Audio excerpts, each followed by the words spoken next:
This is not an exaggeration. It's a diagnosis. And if you pay attention, the collapse is no longer a distant possibility. It has already begun. We live in a time in which being dumb became a trend, where ignorance is performative, where deep thinking is seen as arrogance, and where mental emptiness no longer causes shame. It generates engagement. Surrounded by content that doesn't teach, only entertains. People who don't reflect, just replicate. And a culture that rewards the appearance of intelligence, not its real practice. This generation, which holds all human knowledge in the palm of its hand, prefers beauty filters rather than filters of thought, prefers impactful phrases to consistent ideas, prefers virality over veracity. We are creating an ecosystem where stupidity doesn't just survive, it proliferates, where memes matter more than arguments, where the feeling of knowing replaces actual knowledge, where ego is fed but the mind remains starving. And the most terrifying part, this generation is gaining voice, power, influence. It decides elections, shapes public opinion, cancels, elects, destroys reputations, and does so based on gut feelings, emotional impulses, and information chopped up in 15-second videos. It is the generation that knows everything, but never finished a full book, that has opinions about everything, but can't tolerate being challenged, that demands respect, but doesn't know how to build an argument. This is not a critique of youth. It's a critique of the superficiality that infected all ages. Not a generational war, a war of postures. Because stupidity isn't a lack of IQ. It's the repeated choice not to think. It's the contempt for knowledge. It's the glorification of impulsiveness, of proud ignorance, of immediacy as a virtue. And now, imagine this generation, not as victim, but as protagonist of the future. Leading companies, holding public office, making geopolitical decisions. Influencing millions with ideas that never passed rational scrutiny. It sounds like a dystopian script? Maybe. But it's also a portrait of the now. We face a collapse not technical, but mental, civilizational. If we don't begin to treat this with the seriousness it demands, we risk being governed, literally and symbolically, by a generation that never learned to think. So the question remains, are you helping to heal this or making it worse? When we say we are facing the dumbest generation, we aren't referring to a particular age group. It's not about the young, old, or middle-aged. It's about a collective mindset that spread like a silent virus and became dominant. It's a mental generation, not a biological one. A generation composed of people of all ages who share one trait, the inability or disinterest to think critically, deeply, and responsibly. We speak of a culture that prioritizes the immediate, the shallow, the emotional. A generation that absorbs fragments, forms opinions in seconds, and cancels people in milliseconds. They don't read, they don't listen, they don't weigh. They just react.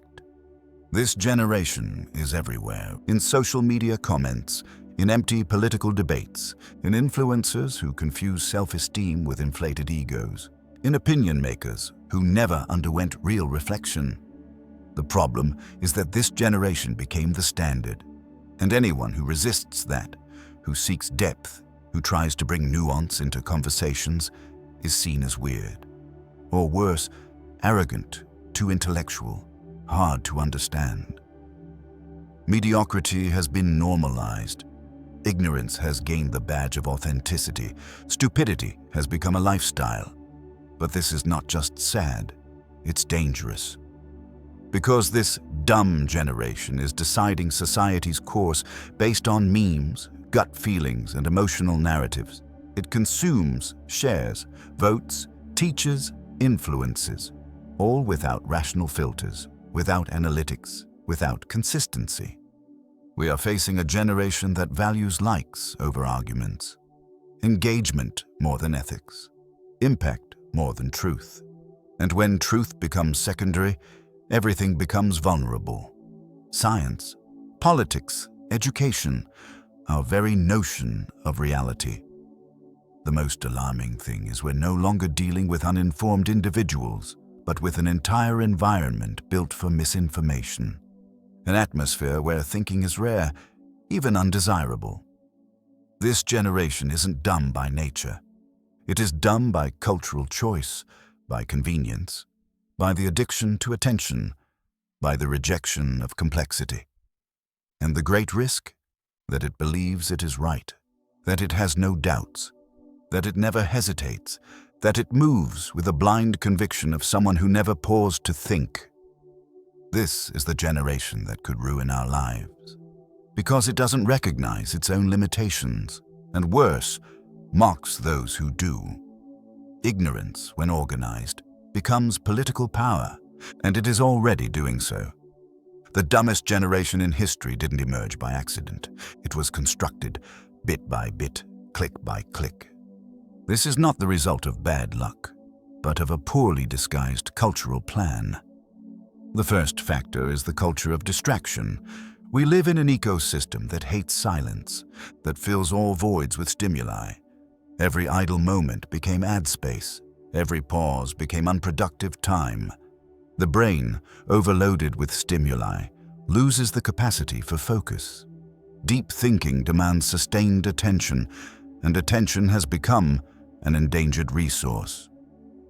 Result? A generation that can't tolerate silence nor depth. Next is digital narcissism. Social media built a factory of fragile identities, desperate for approval. Likes, followers, validations, all instant, all shallow. Experience became display. Reflection became a threat to the persona one wants to sell. It's hard to think critically when your self-esteem depends on group acceptance, and worse, when the group rewards the loud, not the thoughtful. Then comes the failure of education. For decades, we educated students to obey, memorize, repeat. Few were taught to argue, investigate, or connect ideas. School became training for tests, not for life. And today, those students are adults. They are parents. They are voters. They are content creators. They are authorities. But they never learned how to truly think. Another decisive cause is the valorization of ignorance as a symbol of authenticity. Being ignorant becomes being real. Refusing to learn becomes having personality. Mocking those who read becomes popular humor. Anti-intellectualism becomes mass aesthetic. And behind all this lies an invisible and dangerous mechanism. The addiction to instant reward. Everything that demands time, patience, and discomfort becomes undesirable. Thinking demands effort. Doubting demands maturity. Reflecting confronts ego. But the current system rewards those who react quickly, feel intensely, and think shallowly. It's a machine that rewards impulse and punishes contemplation. The algorithm doesn't want you to read. It wants you to click. And better yet, click with anger, fear, or absolute certainty. These factors, distraction, narcissism, failed education, cult of ignorance, the attention economy, form the perfect storm. And the result is this: a generation that believes it knows everything, but never learned to think anything deeply.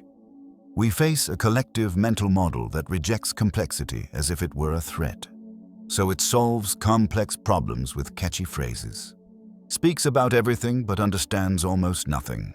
And the more it speaks, the more it strays from what's essential, the humility of not knowing. When an entire generation disdains thinking, the future loses its foundation. This isn't just a crisis of intelligence. It's a crisis of responsibility. And the consequences are already underway. The first is the normalization of mediocrity. Incompetence is no longer a problem. Today, it is celebrated. Unprepared people are placed in positions of power, influence, decision, not by merit, but by visibility. And worst, defended by a mass that mistakes authenticity for ignorance. The second effect is the decay of public dialogue. Conversations become fights, disagreements become offenses. Thinking differently becomes attacking. The dumb generation doesn't argue, it shouts, doesn't listen, cancels. And in doing so, it destroys the foundation of any healthy society. Debate. Without dialogue, there is polarization. Without listening, there is hate. And without critical thinking, only noise remains. But the consequences don't stop at the symbolic. They become concrete decisions impacting everyone. People who don't read elect politicians who don't read. People who don't think elect leaders who think only of themselves. People who can't discern truth from lie spread disinformation with conviction. This is costly in the economy, in public health, in justice, in the environment. We are handing over the future to people who believe anything that reinforces their feelings, even if it's false, even if it's dangerous, even if it costs lives. Another devastating effect is the hostility toward those who think. In times when stupidity rules, lucidity becomes a threat. The thinker becomes enemy. The teacher becomes indoctrinator. The journalist becomes manipulator. The scientist becomes arrogant. The dumb generation despises what it does not understand and attacks what confronts it. Finally, there is a more silent and perhaps most tragic consequence: the loss of truth. When everything is opinion, when every critique is taken as offense, when every doubt is treated as threat, truth disappears, and without truth, there is no basis for a civilized coexistence. Society requires minimal trust in facts, logic, ethics. But the dumb generation trusts nothing and paradoxically believes anything that feeds its immediate emotions. We are facing a threat that does not come from outside, but from within. From inside culture, inside schools, inside screens, inside ourselves. Organized stupidity is not a new phenomenon, but what was once a marginal warning is now central reality. Many thinkers, scholars, and scientists diagnosed the symptoms of a society now visibly diseased. Neil Postman, in Amusing Ourselves to Death, predicted with chilling accuracy a culture where entertainment replaces reason. He compared Orwell to Huxley and concluded, "We won't be controlled by fear, but by laughter. Not by oppression, but by distraction." And he was right. Today, memes shape ideologies. Viral videos guide political decisions. The content that dulls us is the content we celebrate. Aldous Huxley, in Brave New World, showed how overabundance of pleasure and comfort can kill critical awareness. Manipulation doesn't come through violence, but through dopamine. That is exactly our condition. A slow, pleasant collapse, fueled by likes, notifications, and social dopamine. Zygmunt Bauman, with his liquid modernity theory, warned of the erosion of solid values, including deep thought. For him, we live in an era of fragile relationships, ephemeral truths, identities built for consumption, not reflection. When everything is fluid, thought drowns. Erich Fromm, in The Sane Society, denounced the decline of autonomous thinking in favor of collective conformity. To him, the modern human is more adapted, but less awake, more functional, but less free. And that makes them dangerous. They believe they're doing right, while never stopping to wonder if they're thinking at all. In the field of cognitive science, Jonathan Haidt is one of the most forceful voices today. In The Coddling of the American Mind, he shows how emotional overprotection and the cult of comfort created a generation unable to deal with uncomfortable ideas. Fragile young people, intolerant of ambiguity, less prepared for democratic debate. The result? polarized environments where any dissent becomes symbolic violence. Daniel Kahneman, in Thinking, Fast and Slow, also contributes to that diagnosis. He shows, scientifically, that the human brain tends toward cognitive laziness, and without practice, chooses the fastest route, even if irrational. The current world is engineered to ensure slow thought becomes ever rarer. These authors, from different eras and fields, converge on one essential point. Without critical thinking, civilization collapses from within. The warning was given, repeated, ignored. Now perhaps it is late to entirely avoid damage, but it is never too late for those who dare to resist. Stop. Breathe. Face the question no one wants to ask. What if the greatest threat to our future isn't war, pandemic, or climate crisis, but a generation that never learned to think? It doesn't sound epic, doesn't immediately terrify. Yet maybe that is exactly the danger. The apocalypse of stupidity doesn't arrive with explosions. It comes with empty opinions, poorly informed decisions, the automatic repetition of phrases few question. Imagine a world where vital decisions are made by people who mistake truth for volume, who measure intelligence by charisma, who choose leaders like they choose a meme. Stop imagining. That world already exists, and maybe you're already in it, part of it, or victim to it.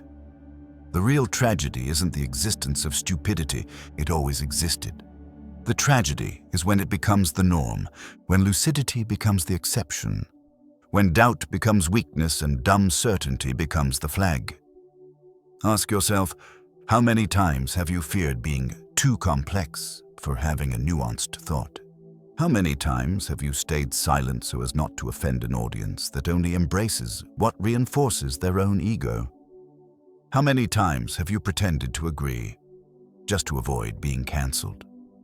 This is a symptom of a culture in which thinking has become dangerous, in which questioning is an offense, in which deep silence is traded for the noise of instant approval. Now look inward. Are you thinking right now? Or are you merely emotionally reacting to what you read? Are you trying to understand? Or just validate your beliefs? The generation we criticize so much may live inside us, in our fear of complexity, in our rush for answers, in our laziness to dig deep. Stupidity today is not lack of information, it's excess of unprocessed information, excess of stimulus without filter, excess of opinion without thought. And in this scenario, the real act of rebellion isn't shouting louder, it is doubting, slowing down, disobeying the logic of immediacy. To think has become resistance. Thinking is insubordination. Thinking is urgency. So before pointing to the dumb generation, ask how much of your own mind has already been colonized by this culture. Maybe today's most revolutionary question is not who is right, but rather, did I actually think about this, or just repeat what I heard? The good news, yes, there is good news, is that escape still exists, but it won't begin collectively. It begins internally, silently, and deeply uncomfortable. The first step is rehabilitating the desire to understand, not to appear smart, not to win debates, but to genuinely understand. That begins with reading, not reading as obligation, nor for show, but deep reading, committed, uncomfortable. Read what challenges you. Read what contradicts you. Read what forces you to slow down. The second practice is reclaiming silence as sacred territory. Today, everything is noise, but it's in silence that the mind hears itself. Set aside times without notifications, without distractions, without the need for immediate response. That is where thought organizes, where ideas mature, where the spirit strengthens. The third path is revaluing real dialogue, not ego duels, but meetings across difference. Learn to listen without losing yourself. Hold the tension of contradiction without needing to win. When dialogue is real, it teaches, expands, humanizes. Another proposal is cultivating intellectual humility. Know you might be wrong. Accept you don't know everything. Recognize your view is limited. That humility distinguishes the thinker from the talker, the wise from the noisy. Also urgent, reconnect with other generations. The present is so intoxicated with itself, it has forgotten the past. Listen to the older. Study the classics. Revere what has survived time. This is not nostalgia, but civilizational survival. And finally, do something simple, but revolutionary. Begin asking again. Ask more than assert. Question more than react. Look at the world and yourself with genuine curiosity, not premature certainty. If we want to escape the dumb generation, we must refuse the logic of the automatic. We must choose the harder and more human path, that of consciousness. It won't be easy, but it will be possible. And perhaps in this era of noise and ruin, the true act of love for the world is returning to thinking with depth, with calm, with courage. Because intelligence is not just a matter of mind, it's a posture toward life too.